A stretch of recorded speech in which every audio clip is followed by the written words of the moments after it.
అందరికీ శుభోదయం. ఆగస్టు 7, 2026 మదనపల్లి మరియు కలికిరి మార్కెట్ సంబంధించిన సమాచారం. ముందుగా కలికిరి మార్కెట్ విఐబి మండి అధినేత అక్బర్ గారు ఇచ్చిన సమాచారం మేరకు దిగుమతి అయితే మామూలుగా ఇంచుమించుగా యావరేజ్గా వచ్చింది. ధరల విషయానికి వస్తే ఈ ఉన్న టమాటా 70, 80, 90 ఇవన్నీ క్వాలిటీ లేవు. క్వాలిటీ ఉన్న కాల్సిన వచ్చి ₹100, ₹60, ₹100 దగ్గర నుంచి 110, 120, 130, 140 ఇవి అత్యధికంగా ఆధారపడుతున్నాయి యావరేజ్ ధరలు.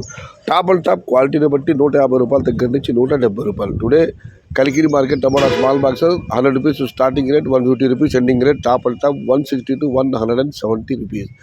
ఇక మదనపల్లి మార్కెట్ దిగుమతి విషయానికి వస్తే రైతు మిత్ర పీవీఎస్ మండి అధినేత వెంకటేష్ గారు ఇచ్చిన సమాచారం మేరకు మదనపల్లి మార్కెట్ దిగుమతి విషయంలో నిన్నటితో పోలిస్తే ఏమాత్రం మార్పు లేదు, ఇంచుమించు అలాగే వచ్చింది. ఇది ఈరోజు మదనపల్లి మరియు కలికిరి మార్కెట్ సంబంధించిన సమాచారం.